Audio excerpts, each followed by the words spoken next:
এই জাহিলি যুগ কেমন ছিল তার বিবরণ রাসূল আকরাম সাল্লাল্লাহু আলাইহি ওয়াসাল্লামের প্রখ্যাত সাহাবী হযরত জাফর সাদিক তাইয়াব রাদিয়াল্লাহু তাআলা আনহুর বাদশা নাজ্জাশের সম্মুখে একটি ভাষণের মাধ্যমে ফুটে উঠেছে। যখন মক্কার মুসলমানদের উপর মক্কার কাফিররা বিভিন্নভাবে জুলুম, অত্যাচার, নির্যাতনের স্টিম রোলার চালাচ্ছিল, এক পর্যায়ে সাহাবীদের একটি দল হযরত জাফর সাদিক তাইয়াব রাদিয়াল্লাহু তাআলা আনহু এর নেতৃত্বে হাবশায় হিজরত করেছিলেন। তারা যখন হাবশায় হিজরত করলেন, কিছুদিন পরেই মক্কার কাফিরদের উচ্চ পদস্থ একটা প্রতিনিধি দল হাবশায় গিয়ে হাবশার বাদশাহ, তার নাম ছিল নাজ্জাশী, ওই হাবশার বাদশাহ নাজ্জাশীর কাছে অভিযোগ করলো যে মক্কার কিছু ধর্ম থেকে ও বিদ্রোহী কিছু লোক আপনার দেশে পালিয়ে চলে এসেছে, এদেরকে আমাদের হাতে তুলে দিন। তো ওই বাদশা ছিল সচেতন, উনি বিষয়টা যাচাই বাছাই করার জন্য সাহাবীদের মধ্যে যে নেতৃত্বে ছিলেন হযরত জাফর সাদিক তাইয়াব রাদিয়াল্লাহু তাআলা আনহু, ওনাকে ওনার দরবারে ডাকলেন। ডেকে মক্কা ত্যাগ করার ব্যাখ্যা চাইলেন যে আপনারা কিসের কারণে মক্কা ছেড়ে হাবশায় হিজরত করলেন বা আমার দেশে আসলেন। প্রিয় হাজরিন, তখন হযরত জাফর তাইয়াব রাদিয়াল্লাহু তাআলা আনহু উনি যে বাদশা নাজ্জাশীর সম্মুখে এক ভাষণ দিয়েছিলেন, সেই ভাষণের মধ্যেই জাহিলি যুগের কিছুটা বিষয়, কিছুটা অবস্থা ফুটে উঠেছে।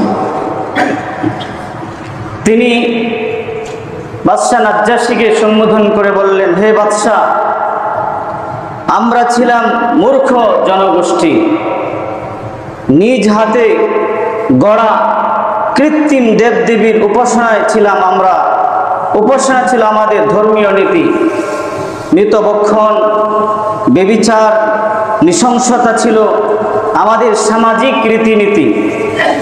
আমরা প্রতিবেশীর হক সম্পর্কে যেমন অবহেলিত ছিলাম, তেমনি দয়া, মায়া, ভ্রাতৃত্ব, পারস্পরিক সহমর্মিতার শিক্ষা থেকেও আমরা ছিলাম অপরিচিত। শক্তিমানরা দুর্বলদেরকে গিলে খাওয়াটাকেই বীরত্ব ও গর্ব করার মতো বিষয় বলে মনে করত। ভাষণে তিনি আরো বলেন, আমাদের এই দুর্ভাগ্যজনক অবস্থা দীর্ঘকাল ধরেই চলে আসছিল। এমন পরিস্থিতিতে হঠাৎ মহান সৃষ্টিকর্তা আমাদের ভাগ্য পরিবর্তন করে দেন।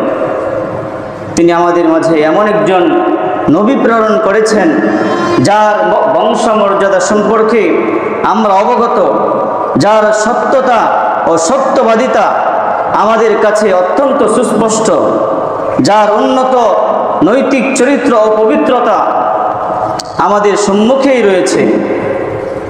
তার শুভাগমন হয়েছে, তিনি আমাদেরকে পথ দেখিয়েছেন, তিনি আমাদের সামনে হেদায়েতের এমন উজ্জ্বল এক মশাল তুলে ধরেছেন, যার আলোয় আমরা আলোকিত হয়েছি।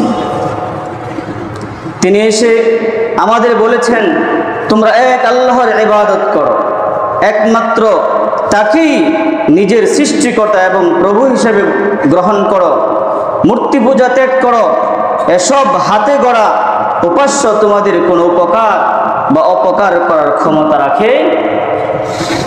পথভ্রষ্টতার মূল নীতি হচ্ছে বাপদাদাদের ভ্রান্ত আচরণের অনুসরণ। এটা হলো মূল বিষয়। আমার বাপদাদা করছে, এই দোহাই দিয়ে আমরা অনেক সময় অনেক কিছু চালায়া দিই।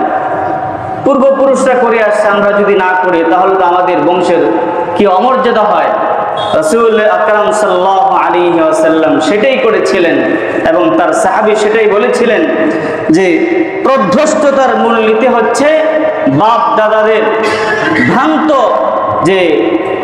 ভ্রান্ত বিষয় নিয়ে অনুকরণ করা।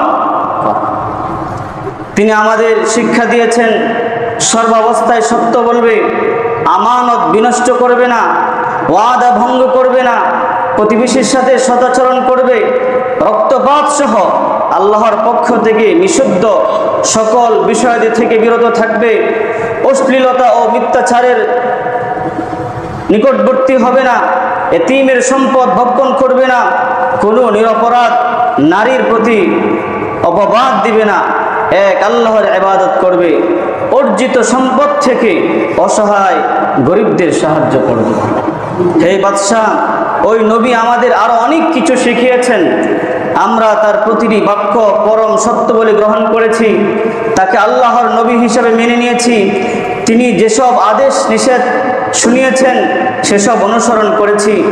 আমরা এক আল্লাহকে বিশ্বাস করেছি, সব ধরনের শিরিক থেকে তওবা করেছি,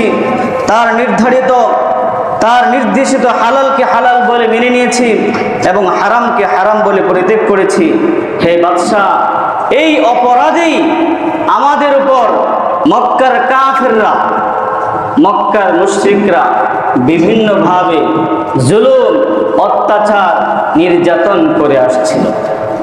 এজন্যই যালামুনা ওয়া দাইয়িকুনা ওয়া হালু বাইনানা ওয়া বাইনা দীনিনা খারাজনা ইলা বিলাদিকা, যার কারণে আমাদের উপর তারা জুলুম শুরু করে দিল, আমাদেরকে বিভিন্নভাবে তারা এরকমভাবে কষ্ট দেওয়া শুরু করলো, আমাদেরকে আমাদের দিন মানতে, ইসলাম মানতে সর্বাধিক থেকে তারা বাধা দিতে শুরু করলো, যার কারণে আমরা মক্কা ছেড়ে আপনার দেশে আশ্রয় নিয়েছি। বাদশাহ নাজ্জাশী যখন এই কথাগুলো শুনল, এই বক্তব্য শুনে সে আবেগ আপ্লুত হয়ে গেল,